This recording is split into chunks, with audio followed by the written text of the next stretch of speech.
com o microfone mudo, ninguém avisou ele. E vou pôr aqui. É o chinês lá, o professor? Isso, esse mesmo, você viu? Ah, Coitado. eu vi a cara dele. 2 horas seguidas dando aula no mudo. Putz. Bem, pessoal, vamos então para a correção dos nossos exercícios de geografia. Olha lá, tá? Por favor, abram aí na sua página 342. O primeiro exercício é da Escola Preparatória para Cadetes do Exército, ESPSEX, e também da Academia Militar das Agulhas Negras, que fica lá na cidade de Resende, né? A ESPSEX fica em Campinas e a AMAN, né? Academia Militar das Agulhas Negras, fica em Resende, no Rio de Janeiro. Bom, no passado, o Demétrio Magnoli e a Regina Araújo, né? Olha aí, Araújo, faltou um A aqui. No passado, a fumaça das chaminés servia para distinguir países desenvolvidos dos subdesenvolvidos. Hoje em dia já não é bem assim, hein? Porque hoje nós temos, inclusive, países que são subdesenvolvidos e industrializados, que abrigam achei meu microfone sem fio, estava aqui carregando o tempo todo. Que abrigam filiais de transnacionais, tá? Mas que produzem aquilo que é mandado produzir pela sede da transnacional, que geralmente fica num país desenvolvido. Então, na nova divisão internacional do trabalho, esse critério, né, de ter chaminés para determinar quem é desenvolvido e quem não é desenvolvido, já não funciona mais. Hoje em dia é desenvolvido quem tem poder financeiro, poder tecnológico, quem oferece uma boa qualidade de vida para a sua população. Vamos dar uma olhadinha aqui no enunciado. Ó. Até a década de 1930, eram considerados países desenvolvidos aqueles cuja economia estivesse fundamentada na produção industrial e subdesenvolvidos aqueles em que a economia estivesse assentada na agricultura ou mineração. Atualmente, com algumas exceções, no panorama global, funciona como importante critério para separar país desenvolvido e subdesenvolvido. Vamos ver. Primeiro, urbanização, não, né? O Brasil, por exemplo, tem uma taxa de urbanização de 75% e continua sendo subdesenvolvido. A Argentina, Uruguai, país subdesenvolvido, tá? Uruguai. Ele tem mais de 90% da sua população morando em cidades e metade da população do Uruguai mora em uma cidade, que é a capital Montevidéu. Então, urbanização não é critério. Predomínio do terciário, que é o setor de serviços, né? É o setor de serviços também não, porque aqui no terciário nós temos aquele terciário que é o do flanelinha, do sei lá, do manobrista, do vendedor de cachorro quente, enfim, sabe? Então existe um setor terciário informal, típico de país subdesenvolvido, que leva, inclusive, tem até um termo para se referir a ele, que eu vou escrever aqui no slide, se eu conseguir, naturalmente, dentro da minha incompetência. Aqui, ó, cadê? Aqui, né? Então, que é a hipertrofia do setor terciário.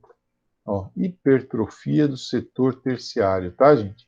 Então, isso aqui também acontece. Um terciário que cresce demais, né, além do que deveria. Isso é típico de país subdesenvolvido. O Brasil, por exemplo, tem a maior parte da absorção da sua mão de obra, né, da sua população economicamente ativa no terciário, né, que é um setor aí que às vezes não é especializado. Predomínio das exportações sobre as importações. Não, não necessariamente. O Brasil, por exemplo, é um país que exporta mais do que importa e mesmo assim continua sendo subdesenvolvido. Controle sobre conhecimento, sim, e tecnologia de ponta no campo da informática, aeroespacial, defesa, né? Também, tá? Então, produção, gerenciamento, então essa aqui é a correta. Controle de matérias-primas pesadas, como aço, Uso intensivo de energia, gastar muita energia, gastar muito petróleo, não, tá? Então, ter matéria-prima pesada e usar muita energia, inclusive, é às vezes sinal de subdesenvolvimento. Depois nós temos aí a famosa linha Norte-Sul, né? Norte-Sul, e ele está nos mostrando aí qual divisão, né? Qual divisão. Não tem aqui, ó, a opção, entre as opções, não havia a famosa divisão Norte-Sul, né? Norte desenvolvido, que é isso, né? Norte desenvolvido e Sul subdesenvolvido. O professor, é uma Então, divisão norte-sul entre aspas, né? isso, porque nada mais ao sul do que Austrália e Nova Zelândia, né? Países subdesenvolvidos no norte, áreas desenvolvidas no sul. Então, a que cabe melhor é países industrializados de primeiro mundo e países de terceiro mundo aqui embaixo. Essa questão é mais para mostrar como existe uma, uma, uma, uma tentativa de mudar o nome das coisas sem mudar as coisas, né? Então é praticamente a mesma divisão que havia antigamente. Quando tinha primeiro, segundo e terceiro mundo, hoje em dia é rico e pobre, tá? Mas a gente mudou o nome, né? A gente pôs aí o nome países do norte desenvolvido e países do sul subdesenvolvido, com todas as suas limitações possíveis. Terceira questão, malária. Malária é uma doença transmitida pela fêmea do mosquito Anopheles, né? Que é muito comum, inclusive no Brasil ainda, tem muita malária no Brasil, né?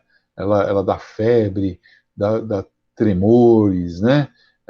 Se não me falha a memória, o transmissor, se eu me lembro da aula da professora Nancy, no primeiro colegial, o transmissor é o Trypanosoma cruzi, tá? Então é um bicho danado. Bem, então, aonde estão concentrados os casos de malária? Observem aqui, ó, Trópico de Câncer, Trópico de Capricórnio, tá vendo? Então, acontece principalmente na zona intertropical, sobretudo nos países africanos subsaarianos. Também com alguns outros casos aqui, né? Nesses países asiáticos aqui, Vietnã, né, um pouco aqui na Indonésia, também na Amazônia brasileira, tá? Na floresta tropical aqui. Doenças tropicais surgem graças a um conjunto de fatores biológicos, ecológicos e evolutivos que condicionam a sua ocorrência exclusivamente nas proximidades do Equador, entre os trópicos de Câncer e Capricórnio, a zona intertropical. Tem calor e tem umidade, e o vetor da doença, né, a fêmea do mosquito Anopheles, gosta. Porém, a perpetuação das doenças tropicais, né, em países aí situados, depende fundamentalmente da precária situação econômica vigente, e caramba, consequência direta do subdesenvolvimento. Quer dizer, dá para tratar, dá para passar o fumacê, né? Para evitar casos de dengue, que a gente está falando de Covid, mas tem dengue, tem sarampo, tem chikungunya, tem de tudo por aí.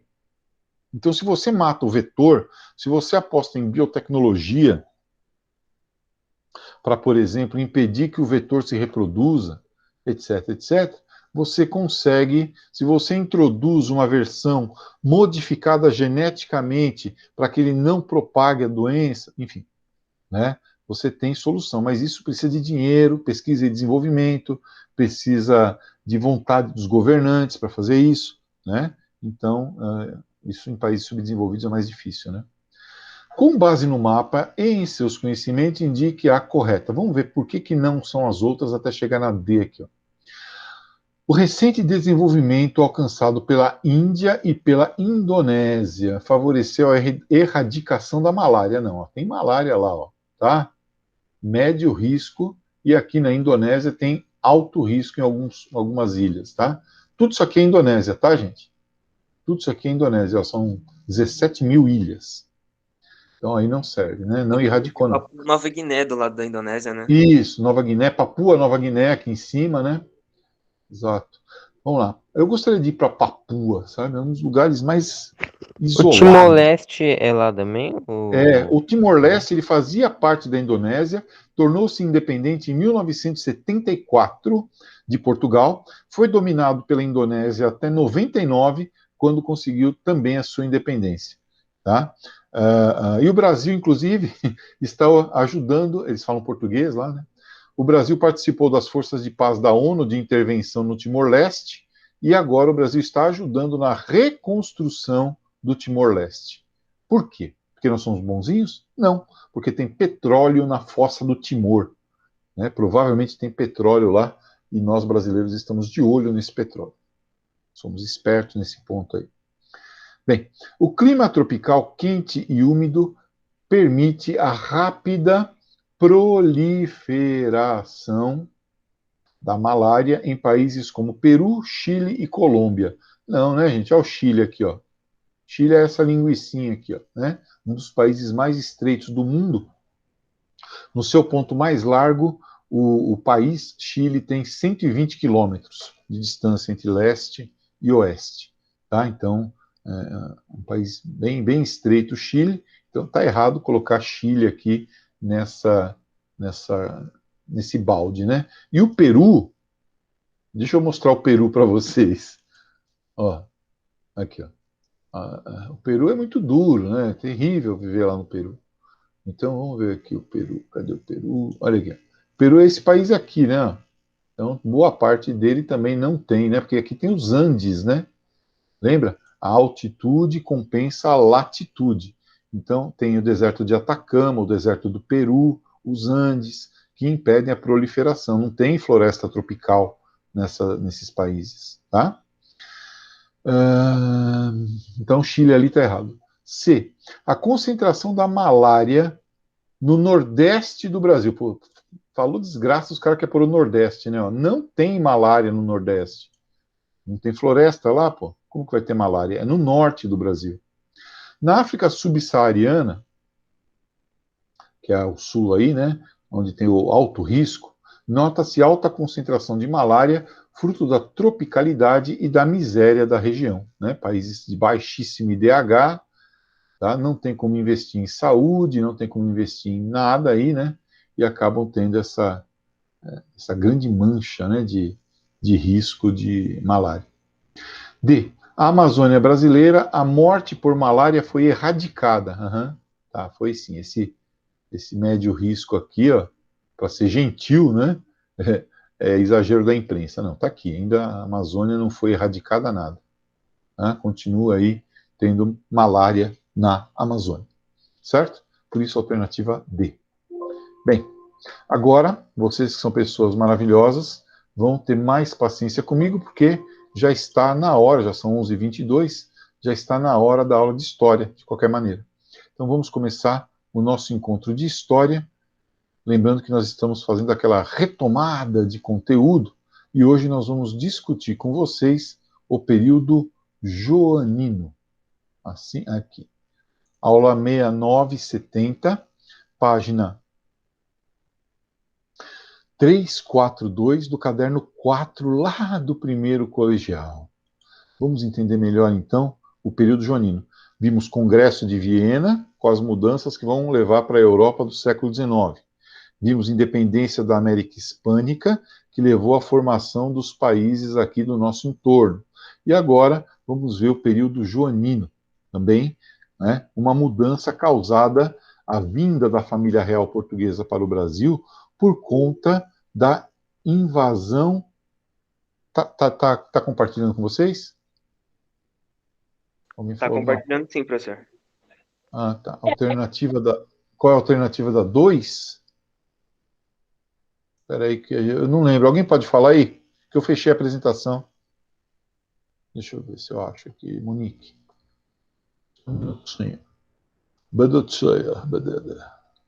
Olha, bededa. Alternativa da 2. Vamos pegar aqui. Professor, já falaram para ela no chat, não precisa não. Já? Tá. Mas agora eu abri. Então é alternativa A. Alternativa A. Vamos lá. Vamos voltar para a nossa apresentação de período. Imagine. Vamos ver aqui. Período Júnior. Napoleão invadiu Portugal. Napoleão invadiu Portugal e a família real portuguesa, cheia de coragem, se retirou de lá. Por que Napoleão invadiu Portugal? Porque Portugal tinha uma aliança muito forte com a Inglaterra. Portugal não pôde aderir ao bloqueio continental napoleônico e a família real portuguesa, então, retira-se para o Brasil, protegida pela Inglaterra. Mas, professor, os portugueses não poderiam ter resistido? Não, eles teriam perdido. Outros que tentaram, com exércitos muito maiores, foram derrotados. Professor, a Inglaterra, Portugal não poderia ter aderido ao bloqueio continental? Também não, porque senão a Inglaterra invadia as colônias portuguesas. Então, professor, mas como é que o Napoleão ele ganhava de exércitos tão grandes assim? ele ganhava porque ele entendia de duas coisas. Napoleão nos dizia sempre o seguinte, eu me lembro bem, nas minhas conversas com ele, ele dizia, eu li até hoje 2 livros, A Arte da Guerra, de Sun Tzu, e O Príncipe, de Maquiavel. Então ele sabia conduzir a guerra como teatro. Ele sabia que tinha que se Ele preparar é um muito grande antes. estrategista, né, o professor? Exatamente. E um grande político. E tinha muito carisma e tratava muito bem os seus soldados, né? E defendia uma causa que até certo momento foi super simpática, que era eliminar o absolutismo, levar os ideais da Revolução Francesa para outros países. E durante muito tempo ainda, Renan, veja como essa questão é interessante, né? Napoleão não fez com que a França sofresse com os custos da guerra. Ele explorava os lugares que ele ia dominando. Ao contrário, ele pegava as riquezas que ele roubava dos outros países e levava para a França. Então, durante algum tempo, a vida do francês foi muito boa, mas foi muito boa, né? Por conta de Napoleão. Mais a educação obrigatória, mais a reforma agrária com a qual ele não mexeu, né? Com tudo isso, Napoleão conseguiu. E ele era um gênio, né? Por exemplo, numa um episódio, vai. Numa batalha lá contra o exército austríaco, o que ele fez? Ele atraiu com a cavalaria dele os austríacos para um lago gelado, para um lago congelado, né? E aí os austríacos vieram atrás dele, atrás da cavalaria francesa.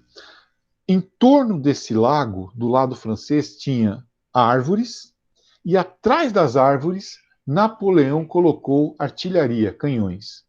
Quando o exército austríaco, carregando mochila, baioneta, uniforme, bota, aquela coisa toda, estava naquele lago gigantesco, Napoleão mandou que a artilharia disparasse no lago. Quebrou o gelo e os soldados austríacos morreram afogados lá embaixo.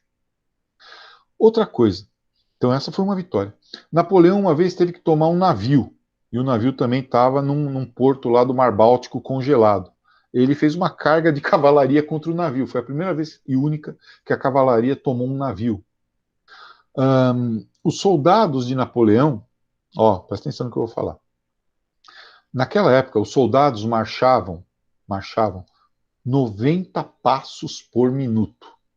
Os soldados franceses marchavam 120 passos por minuto.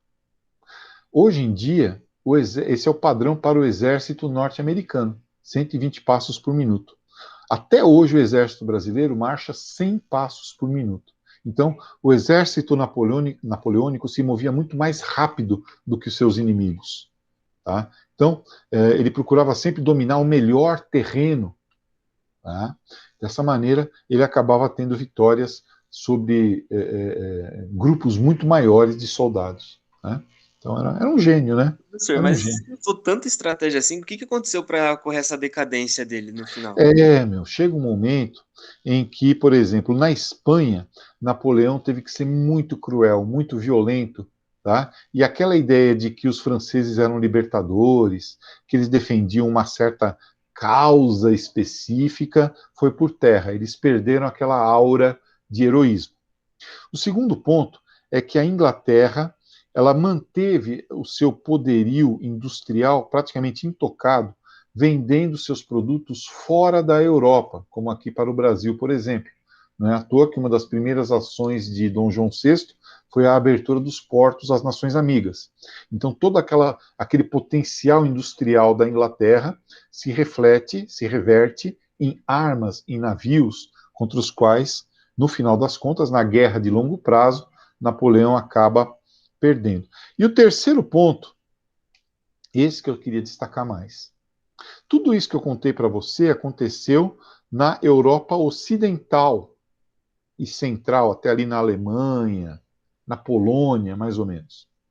Então, eram batalhas curtas, tá?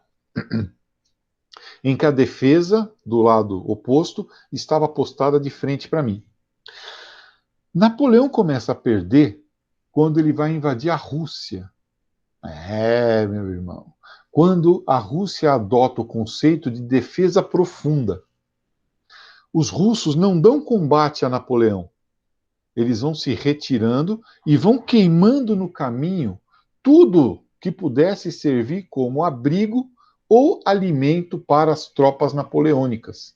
Plantações, casas, o que não desse para levar, eles punham fogo. Eles destruíam. É a política da terra arrasada. E também por causa do foi inverno também, né, na o Segunda Guerra professor? Mundial pela Rússia, não foi?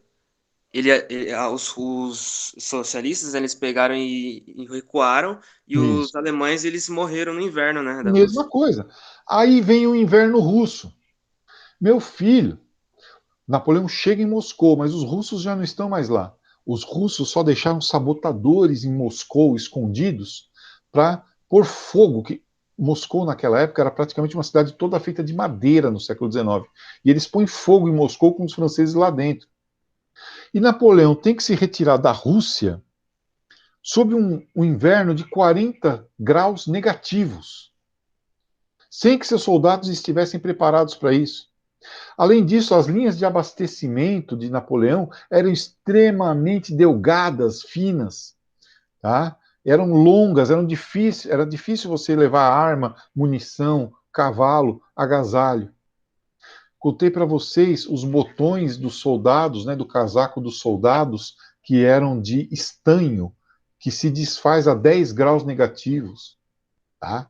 Então, a retirada da Rússia, aí os soviéticos ainda não, os russos atacam e vão atacando a retaguarda de Napoleão e as linhas de abastecimento de Napoleão. O moral das tropas despenca. Napoleão, que entra na Rússia com 600 mil soldados, sai de lá com 30 mil. Essa campanha da Rússia, inclusive, virou um livrinho muito bom que eu tenho aqui comigo. Eu sempre leio esse livro quando estou meio deprimido, sobre a campanha da Rússia, a campanha de 1812 na Rússia, de Clausewitz, mostrando como os russos, é um livrinho que você pega aí um trem, você lê em um dia, como os russos derrotaram Napoleão. E aí ele traz números, cidade por cidade e tal. O fato é que Napoleão entra com 600 mil homens e sai de lá com 30 mil homens apenas. Tá? Só para você ter uma ideia, ó. Ele entrou com 600 mil, né? Certo? Aí, está na página 87 aqui do livro.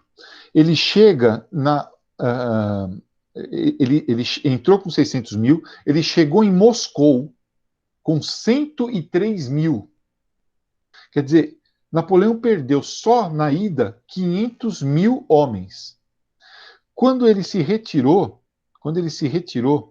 14 dias depois, ele tinha apenas de 103 mil, ele tinha apenas 43 mil homens. Quando ele sai da Rússia, ele tem apenas, em 26 de novembro, 21 mil homens, nem 30 mil. Você entra num lugar com 600 mil e sai com 20 mil, meu filho, você perdeu a guerra. Caramba, né? professor, ele perdeu 500 mil só para chegar em Moscou. Para chegar lá. E sem que os russos tivessem dado batalha a ele. Ele perdeu para tudo isso.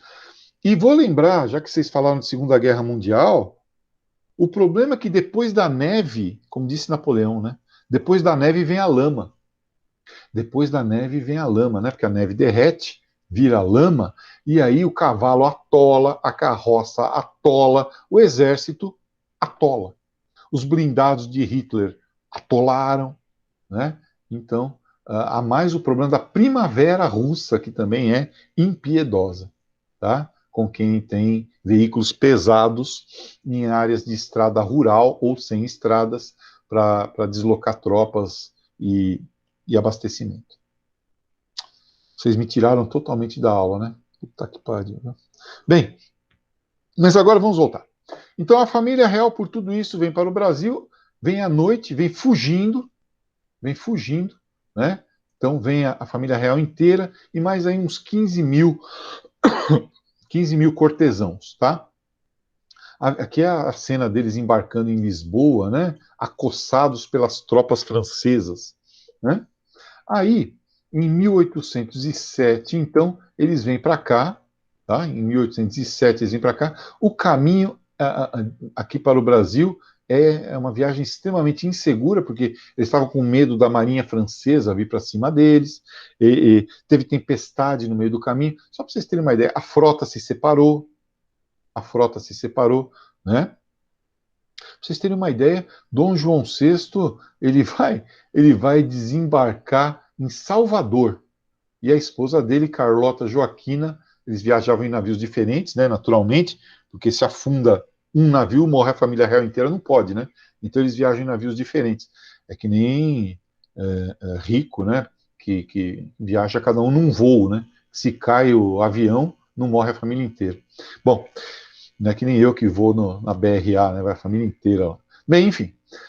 Aí então, Dom João, que não queria vir para o Brasil, detestou, né? O Carlota Joaquina também, aliás, né? Desculpa. Carlota Joaquina não queria vir para o Brasil. Assistam o filme, né? Ela, inclusive, teve uma epidemia de piolho, porque as condições de higiene, a lotação dos barcos acabaram gerando uma infestação de piolhos, forçando todas elas a cortar os cabelos, né? E aqui no Brasil, elas chegaram então com turbantes na cabeça aqui no Brasil, porque estavam com o cabelo raspado por conta do piolho. Mas aqui no Brasil, nós, como sempre, que somos uns copiadores de tudo, achávamos que isso era moda na Europa e virou moda no Rio de Janeiro. Todo mundo, toda a mulherada andando de turbante no Rio de Janeiro, né? Porque achava que era moda, né? E não por causa dos piolhos. Bem, e aí então a corte portuguesa desce lá, Dom João VI desce lá na Bahia, né? Desce em Salvador, e aí ele começa a vir para o Rio de Janeiro pela costa, assim, por terra, não mais pelo mar, entendeu? Não mais pelo mar. Ó, 15 mil pessoas embarcadas naquela época em 14 navios, levando tudo que eles podiam carregar. É o Estado português se mudando da Europa para o Brasil, se mudando da Europa para a América. O Brasil vai passar a ser o centro do Império Português, enquanto a família real estiver aqui. Então, primeira medida dele, para favorecer a Inglaterra, não é, foi a abertura dos portos às nações amigas de Portugal. Então, nós passamos a ter, a partir de agora, o fim do monopólio, né? O fim do monopólio que havia existido no Brasil desde o descobrimento. Agora, o Brasil podia negociar com qualquer nação, desde que fosse a Inglaterra, né? Tá? Mas, de qualquer maneira, então, a abertura dos portos foi aí importante para marcar o fim do pacto colonial no Brasil, tá? Abertura dos portos, a liberdade de comércio para beneficiar a Inglaterra, né? Que era a senhora dos mares e que enfrentava o bloqueio continental imposto por Napoleão lá na Europa. Dom João, né? Dom João, que quando chegou no Rio de Janeiro foi morar no palacete da Quinta da Boa Vista, começou então a fazer algumas modernizações. Afinal de contas, o Brasil agora era o centro de Portugal, era o centro do Império Português, era o centro do poder. E ele precisava ter as condições para ser esse centro do poder. Por exemplo, revogar a proibição de ter fábricas, de ter manufaturas aqui na colônia. Não que isso aqui fosse adiantar muito, porque não havia como competir com as manufaturas da Inglaterra, né? A Inglaterra produzia tudo muito mais barato, tá? Mas, de qualquer forma, já não havia mais a proibição formal, né? Os brasileiros, nós brasileiros, adoramos ter a família real aqui. Adoramos, né? Por quê, pessoal? Ó, em março de 1808, eles vieram para cá e tal, porque nós brasileiros começamos a poder fazer essas cerimônias, ó, essa cerimônia aqui, olha a fila, ó, é a cerimônia do beijamão. Cerimônia do beijamão, ó. Você beijar, imagina em tempos de Covid, você beijar o anel, todo mundo beijando o mesmo anel do Dom João VI, que era um homem que não gostava de banho, diga-se de passagem, né? Ele, para dar banho, para darem banho nele, tinham que pôr ele para dormir, tinha que anestesiá-lo, né? E aí aproveitavam para trocar a roupa dele e tal. Aqui, Dona Carlota Joaquina, ao lado dele, né? A rainha, né? Então, é a cerimônia do beijamão, que nojo. Mas, enfim. Para acomodar aquela turma toda, aquelas 15 mil pessoas, as casas dos brasileiros foram, digamos assim, requisitadas. Tá? E na porta da casa se escrevia com tinta, né? Os soldados portugueses avisavam que a família tinha que sair em 24 horas e escreviam na porta da casa PR, tá? PR, que significava príncipe regente. Mas nós, brasileiros, dizíamos que significava propriedade real, prédio roubado, ponha-se na rua. As pessoas tinham 24 horas, deixavam suas casas e aí quem vinha para morar nessas casas eram os integrantes da corte portuguesa. E se a pessoa não saísse, ela era presa. Tá? Era a ordem, então, que as pessoas deixassem suas casas, não importava se elas morassem ali há 50, 100, 200 anos, elas tinham que sair para dar lugar para os portugueses que estavam vindo com o Dom João VI se acomodarem. Tá bom? Muito bem. A partir daí, nós tivemos, por exemplo, você sabe que o sotaque, por exemplo, do carioca, estojo, hambúrguer, isso tudo é em função da presença da família real portuguesa, né? Esse sotaque que o carioca tem hoje chegou junto com a família real. É o sotaque que predomina lá em Portugal, em Lisboa, né? Os lisboetas, que lá em Portugal são chamados de os alfacinhas, falam com estes R's e estes S's. Muito bem. Então, antes disso, como que era? Era uma fala meio parecida com a do mineiro, assim, sabe? Lá no Rio de Janeiro. Bom, muitas mudanças, né? Afinal de contas, o Rio de Janeiro virou sede do Império Português. Então, tinha que ter abastecimento de água, tinha que ter algum tipo de iluminação nas ruas, mesmo que fosse com lâmpadas com azeite de baleia, né? Enfim, começaram a ter algumas modificações. E lá na Europa continuava a guerra. Portugal, durante um período, ficou ocupado pela França, e depois a Inglaterra, quando Napoleão perdeu, a Inglaterra passou a tomar conta de Portugal. Houve a ocupação inglesa em Portugal. Quanto à economia, as modernizações do nosso querido Dom João VI, já falei, a abertura dos portos, revogação do alvará que proibia fábricas, estradas, reformas em portos. Por quê? Porque aqui estava o cara que mandava em Angola, Moçambique, Guiné-Bissau, São Tomé e Príncipe, teoricamente Portugal, Macau lá na China, enfim, Damão, Diu e locais lá na Índia. E toda essa atenção agora vinha para o Brasil. Todos esses impostos arrecadados nesses lugares vinham para o Brasil, né? Tentou desenvolver a indústria têxtil e a metalurgia, com dificuldades por conta da concorrência inglesa, né? E, em 1810, assinou mais um tratado com a Inglaterra. Olha esse tratado aqui, ó. Olha esse tratado, gente. Os produtos ingleses iam pagar 15% de imposto para entrar no Brasil. Enquanto que, digamos assim, produtos portugueses iriam pagar 16% e produtos de outros países 24%. Então, muitas vantagens para a Inglaterra no comércio com o Brasil, né? No comércio com Portugal. ok? Criação de ministérios, né, para poder modernizar a administração, para colocar o dinheiro, fazer pagamentos, o dinheiro do governo, né, fazer pagamentos, etc. A criação do Banco do Brasil, que ele fundou e depois afundou, né, quando ele foi embora do Brasil, ele levou tudo que tinha e gerou a falência do Banco do Brasil. A Junta de Comércio, para verificar práticas comerciais injustas lá no Rio de Janeiro, né? Um Supremo Tribunal chamado na época de Casa de Suplicação, onde estavam os principais magistrados definindo questões e julgamentos aí, né? E jurisdição para todo o Império Português, tá? E finalmente, em 1815, oficialmente, 1815, lembra? Napoleão já estava derrotado, já estava tendo o Congresso de Viena lá na Europa. O Brasil foi elevado à categoria de Reino Unido, já não era mais uma colônia, tá certo? Então, falavam assim lá em Portugal, mas o nosso rei vai ficar morando numa colônia? Ele fala, por isso não. Eu faço que o Brasil não é mais, falo que o Brasil já não é mais colônia. Algumas coisas ligadas à cultura também, porque como a Europa estava em guerra, os artistas, os intelectuais, etc., alguns deles vieram aqui para o Brasil, né? Vieram aqui para o Brasil para poder trabalhar, né? Para poder se virar. Então ele cria, por exemplo, o Jardim Botânico lá no Rio de Janeiro, uma espécie de laboratório a céu aberto, aonde ele traz produtos de tudo que é tipo do reino para ver se eles se desenvolvem aqui. Publica um jornal, traz a primeira prensa para o Brasil, né, para sair o jornal Gazeta do Rio de Janeiro, que era uma espécie de diário oficial, né, com as decisões do governo, tá?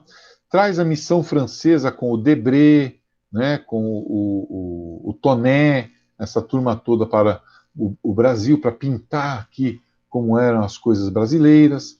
Cria cursos superiores, no Brasil, tá? Cursos superiores, funda a Biblioteca Nacional, bastante coisa, tá vendo? Um observatório astronômico, tudo isso Dom João que fez. Então, Dom João dotou o Brasil de todas as condições para se tornar sede do Império Português ou se tornar independente. Né? A ideia dele era não voltar mais para Portugal. Ele não queria mais voltar para a Europa. Né?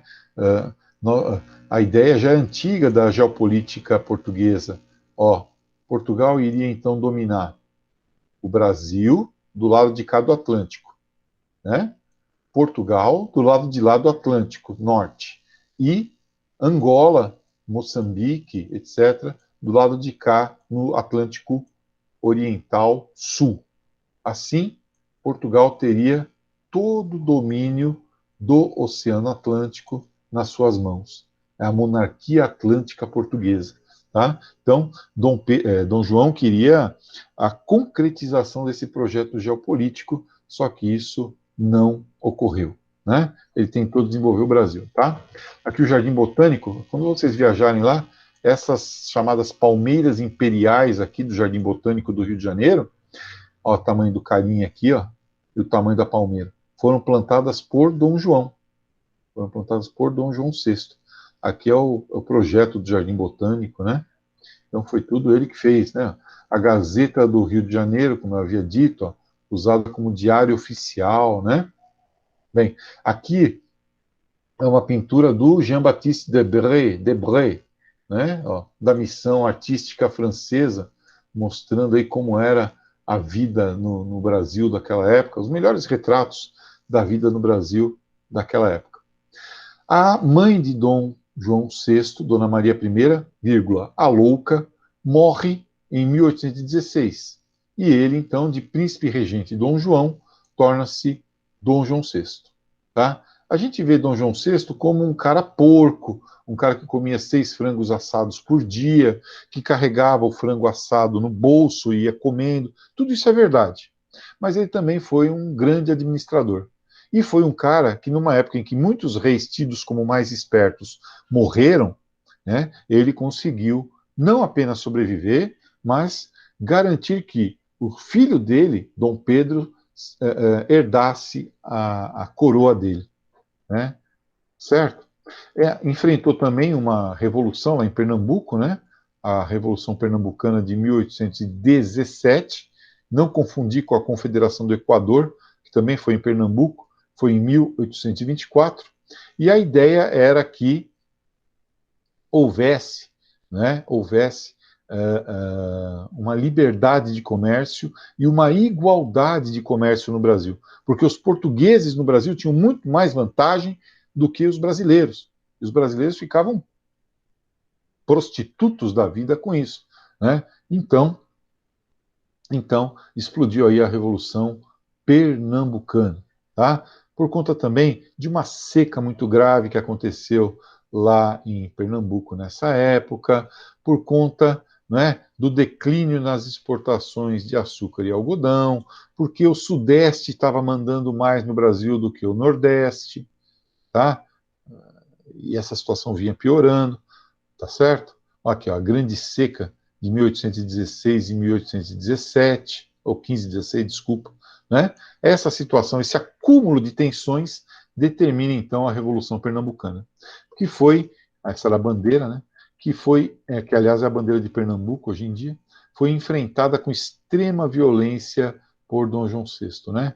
Ele mandou o seu general, o mais sangrento deles, o Avilés, o mais violento, para acabar com essa rebelião, e ele fez um ótimo trabalho nesse sentido, né? Massacrou os recifenses, levando eles à fome, à doença, cercando a cidade de Recife, até que Recife se rendesse. Bem, Portugal, então, estava lá, os portugueses ocupados pela Inglaterra, até que em 1820, lá na cidade do Porto, isso aqui está errado, hein? Peraí. Está minúscula a palavra Porto. Porto aqui é a cidade do Porto, tá? Tá vendo? Porto aqui, que eu estou me referindo, é a cidade do Porto.